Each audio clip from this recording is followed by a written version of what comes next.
ሰገን ድጋሚ ተፈጠርሽ ወይስ ዛሬም ድምፅሽን የሚናፍቀው ጆሮዬ አስመስሎ ሰማሽ? ልቤ እኮ ጠረጠረ። የሞተ ሰው ይነሳል እንዴ? ሰገን ፍቅርሽ ኃያል ነው። ፍቅርሽ ጅል አደረገኝ። ገድዬሽ ቀብርሽ ላይ ሳለቅስ ውዬ እስከ ዛሬ ግን ሞትሽን እጠራጠራለሁ። የመጨረሻዬ እልሽ ነበር። አዎ የመጨረሻዬ ነሽ። ዛሬም ጆሮዬም አንቺን ይሰማል። የአንቺን ድምፅ አይረሳም። ሳቅሽን አይረሳም። ደግነትሽን፣ ለቅሶሽን፣ ኩርፊያሽን፣ ደስታሽን አይኖች አይረሱትም። ደግሞ እኮ እንዲህ ስታወሪ ደህና ሰው ትመስያለሽ። ባለፈው እኮ ክፍልሽ ስገባ ልትበይኝ ደርሰሽ ነበር። አክሊሉ ግን በጣም ጨካኝ ነው። እሺ ምን አልሽ አንቺ? ጨካኝ ጣልብሽ። ደግሞ የኔ ልጅ ነው ጨካኝ? አዎ ጨካኝ ነው። ሲፈልግ ይደፍረኛል፣ ሲፈልግ ይገርፈኛል። እንደፈለገ እኮ ነው የሚያደርገኝ። ሄሎ እንዴት ነሽ? ደህና ነሽ? በእናትሽ ማታ እኮ ስልክ አላነሳም አልሽ። አዎ ማታ እኮ መቶኝ ራሴን ስቼ ነበር። አሁን ገና መነሳቴ ነው። አይዞሽ በቃ አሁን ቤት ማንም የለም። እንጃ እናቱ ግን አለች። እሺ አይዞሽ በቃ። ፋይሉን አገኘኸው እንዴ? አሁን አንቺ ስለመውጣት ብቻ አስቢ። ወስደዋል አይደል? እኔ ልጠይቅሽ፣ መቼ ነው ያስገባሽ? ምንድነው? ማንሽ አንቺ? እሺ አሁን ታስወጣኛለህ አታስወጣኝም? እኛ እኮ ልንረዳሽ እየሞከርን ነው። ቆይ እናንተ እነማን ናችሁ? ሰላም እንዴት ናችሁ? የዳጣና የምሳሌ አድናቂዎች በያላችሁበት ሰላማችሁ ብዝት ይበልልኝ። ለቻናል አዲስ ከሆናችሁ ሰብስክራይብ፣ ላይክ፣ ሼር በማድረግ ቤተሰብ ሆኑ። ሰገንና መድብል ሊገናኙ ትንሽ ጫፍ ላይ ቀርተዋል። እንግዲህ በቀጣይ ክፍል ይገናኛሉ። ሰገን እንግዲህ ከሞገስ ጋር እያወራች ነበረ። ስልክ እያወራች በነበረችበት ጊዜ እናንተ እነማን ናችሁ? እውነት ታወጡኛላችሁ ወይ እያለች ነው። የሞገስን የቤቱን ካርታ እዛ ቦታ ላይ ያስቀመጠችው እሷ ነች። ወሰድክ ወይ ያገኘ ሆይ እያለችው ነበረ። አሁን ላይ ቤቱ ሊሸጥ ነው። ቤቱ እንደሚሸጥ ከእናቱና ከመርዞ ደላላው ውጭ ማንም አያውቅም። በእርግጠኛነት መርዞ ደላላው ለሞገስ ይነግረዋል። ይሄ ቤት ይሸጣል ብሎ ያወራለታል። ነገር ግን ምንም የሚያመጡት ነገር የለም። ለመሸጥ ቢፈልግም ካርታው ስለሌለ የግዴታ ካርታው ያስፈልጋል። እንግዲህ ካርታው ማንጋ የት እንዴት ሄደ ብሎ መቀወጡ አይቀርም። የሚገላት ሰገንን ነው። ስለዚህ በቶሎ ካልወጣች ሰገን የቤቱ ካርታ ጠፍቶ ዝም ሊላት አይችልም። በእርግጥ አይገላትም። ስለሚወዳት በጣም ነው የሚወዳት። ምንም ጥያቄ የለውም። ስለሚወዳት ነው እዛ ጋ እያኖራት ያለው። ሰገን እንግዲህ ሲፈልግ ይደፍረኛል፣ ሲፈልግ ይመታኛል፣ በጣም ክፉ ነው ብላ ለእናቱ ለቴቴ ነግራት ነበረ። ቴቴ እንግዲህ ጥሩ ሰው ናት የተባለችው ግልብጥ ብላ እንዴ ምን ምናምን ነገር እያለች ይችን እብድ ለምን አስቀመጥ ከዚህ ቤት አውጥተህ ጣል እያለችው ነው። በጣም ነው የሚያሳዝነው። ልጅቷ እየተራበች እየተጠማች እንግዲህ አክሊሉ ትናከሳለች እንዳትነክስሽ ብሎ አስፈራርቷታል። ነገር ግን በጣም ይከብዳል። ቢያንስ ምግብ ለመስጠት ያህል እንኳ ራሱ ቁልፍ ቢያስቀምጥ ቁልፍ እንዲተውላት ብታደርግ ቴቴ በጣም ጥሩ ነገር ነበረ። ብቻ በጣም ነው የምታሳዝነው። ሰገን እየራባት እየጠማት እንግዲህ በራብ እየዋለች እያደረች ከተራበ ሰው ጎን ሆኖ ደግሞ ምግብ እየበላው ነው። እንደዚህ ሰራው እንደዚህ በላው ጠጣው ማለቱ አስፈላጊ ነገር አይደለም። ይባስ ራቧን ማባባስና ልጅቷን ችግር ውስጥ መክተት ነው የሚሆነው። በጣም ነው የምታሳዝነው። ትንሽ ብትራራላት እንደነገርኳችሁ ሙጭጭ ብላ ቁልፍ ትቀበል ነበረ ከልጇ። ቁልፍ ተቀበላ ቢያንስ እንኳን እንደነገርኳችሁ ለምግብ እንኳን ራሱ ብትከፍትላ ምግብ ብትሰጣት። ሰገን ከዛ ቤት ብትወጣ ከባድ ነው የሚሆነው። ግቢ ውስጥ ምን አለ ምን የለም ምንም የምታውቀው ነገር የለም። በባለፈው ብቻ ሞገስን አይታዋለች። ከዛ ውጭ ሰው እንዳለ አታውቅም። በጣም ነው የምታሳዝነው። ብዙ አመታቶችን አሳልፋለች እዛ ቤት ውስጥ እንግዲህ ደብቋት አክሊሉ ማለት ነው። አክሊሉ የነ ካሌብ ሰዎች ነው በእርግጠኛነት። እንግዲህ ሰገን ሞተች ተብሎ ተቀበረች ምናምን እሱን ነገር ነው የሚያውቀው መድብል። ከዛ በኋላ ወዳው ነው ሞተች ከተባለችበት ጊዜ ጀምሮ ወዳው ነው አፋፍሰው በቃ በጨለማ ቤት ውስጥ እንድትኖር እያደረጓት ያለችውና ቤተሰቦችም ረስተውኝ ይሆናል እያለች ነው። ነገር ግን መድብልን አረሳቸውም። ድምጹን ስትሰማ አውቀዋለች። በጣም ደስ ይላል ድምጹን መስማቷ። የመኖር ጉጉቷ ይጨምራል። ነገር ግን ደስ የሚለው በቃ ትወጣለች እዛ ጨለማ ቤት ውስጥ ከዚህ ላይ በጭራሽ አትሰቃይም።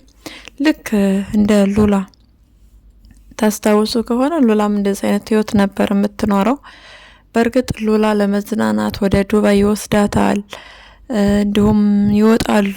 አንዳንድ ጊዜ በወጡ ቁጥር ግን ለምን አየ ሚስቴም ብሎ ያው ዝና ሰው ይደባደብ ነበረ።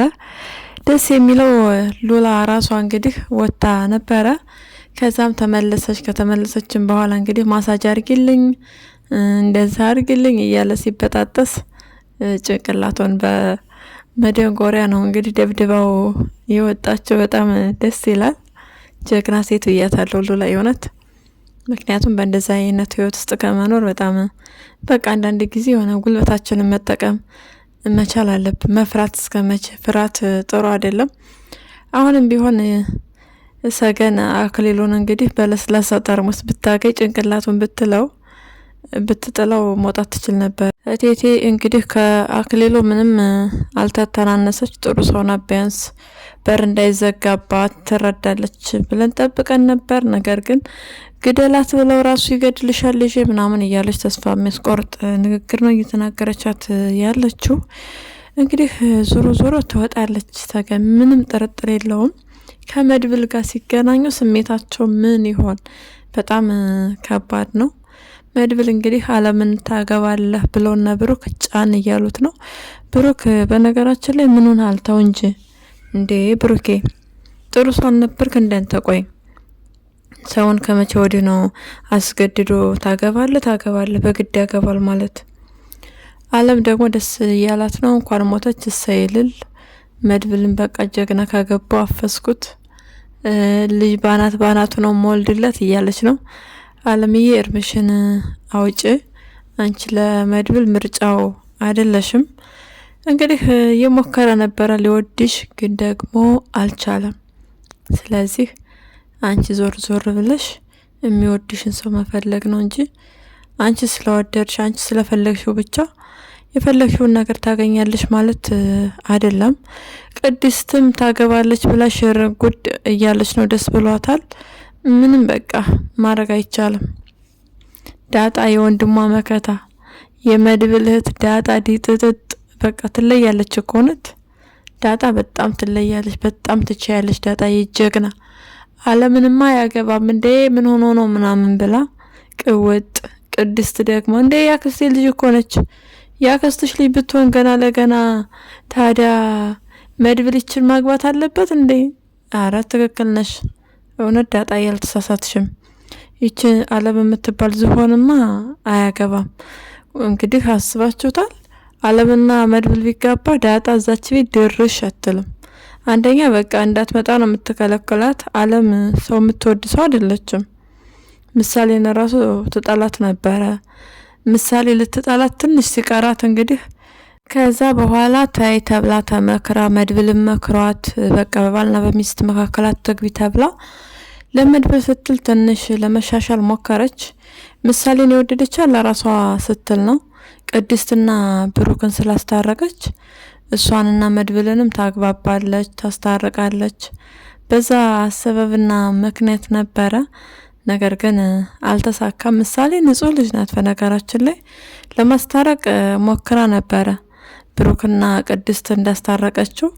ነገር ግን መድብል ያው ስለማይፈልግ በቃ ሊያቅፋትም አልቻለም፣ ሊቀርባትም አልቻለም። ከዛ በቃ እስካሁን ካላቸው ግንኙነት የዘለለ አይነት ቅርርብነት እንዲኖራቸው አልፈለገም። አለም እንድትጎዳም አይፈልግም። እሱ የሚሞት ሰውን አትውደጂ በቃ እንደዛ እያለ ነው የሚመክራት። እሷ ደግሞ በተቃራኒ እንዴት መቃብር ታፈቅራለህ እያለች ነው። አሁን ላይ እንግዲህ ሰገን እንዳለች ስትሰማ ምንድነው የምታደርገው አለም? በእርግጠኛነት ተንኮል፣ ክፋት እንደዛ አይነት ነገር ነው የምታደርገው። ለሰገን ጥሩ ሰው ልትሆንላት አትችልም። እንግዲህ መድብል ከዛ ቤት ወይ መውጣት አለብህ ወይም አለምን ማስወጣት አለብህ። በሌላ በኩል ደግሞ ደስ የሚለው ነገር መድብል ሽጉጡን አግኝቷል። ማሄ ጋር ሲሄድ እንግዲህ ሽጉጡ የታለ ሲላት አሳይተዋለች። የሱ ሽጉጥ እንደሆነ አውቋል። የነ ካሌብ ስራ እንደዛ እንግዲህ እሱ ባልሰራ ወንጀለኛ ብለው አስይዘው ለማሳሰር ነበረ። ይሄ በቃ እንዳደረጉት ነው የሚቆጠረው። አድርገውታል። በእርግጥ በቃ ፈጣሪ ረድቶት ማሄ ጀግንነት ወጥቷት ያንን በእንጨት መታ ባታስጥላቸው ኖሮ ተኩሰው ገለው እህን ጊዜ መድብል እስር ቤት ነበረ። ግን ደግሞ ጠላትና ምቀኛ ደስ አይበላችሁ። መድብል ጀግናው ገና መቀመቅ ነው የሚያስገባቸው። አሁን ላይ ያለው ጠላት እንግዲህ ካሌብ ብቻ አይደለም፣ ታረቀኝም ከርቶታል። ታረቀኝ መድብልን በመክዳቱ በጣም ሊያፈርና ሊጸጸት ነው የሚገባው። ጥሩ ሰው መስሎ ቀርቦ በጣም ያሳዝናል። ልክ ሰብአዊነት እንደሚሰማው በቃ ብዙ ነገር ሲል ነበረ። እኔ ከዚህ በኋላ ከንጹሃን የንጹሃን እንደማላፈስም ከንጹሃን ጎን ነኝ እያለ እንደዛ ሲል እንዳልነበረ ሁሉ አሁን ላይ በቃ የክህደትን ጥግና ጽዋ ነው ለመድብል ያጠጣው። መድብል በጊዜ መንቃቱ በጣም ጥሩ ነው፣ ደስ ይላል። ምክንያቱም ከጠላቶቹ ራሱን ይጠብቃል። በጊዜ ማወቁ በጣም አሪፍ ነው። የመጀመሪያ ሲከዳው ያደረገው ነገር ስለ ሰገን መጠየቅ ነው። እንደነገርኳችሁ ሰገን ያሸሿት እነ ካሌብ ናቸው። ምክንያቱም ሰገን እንዳለች ስላወቀ ነው እንግዲህ ስለ ሰገን የጠየቀው።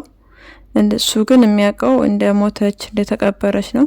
እነሱም ስለታሰረ በሷ ምክንያት እንደታሰረ እሷን እንደገደለ እንደዛ እንደሆነ ነው ያሳመኑት።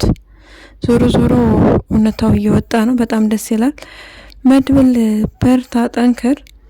እንግዲህ ቅድስትና ብሩክ ደግሞ መድብልን የጠቀማችሁ መስላችሁ የማይሆን ሰው ጋር ተጋባ ብላችሁ በጭራሽ ልታስገድዱትና ልታስጨንቁት አይገባም። እኔ ከዳጣ ጎን ነኝ። በቃ አለም መድብልን አታገባም።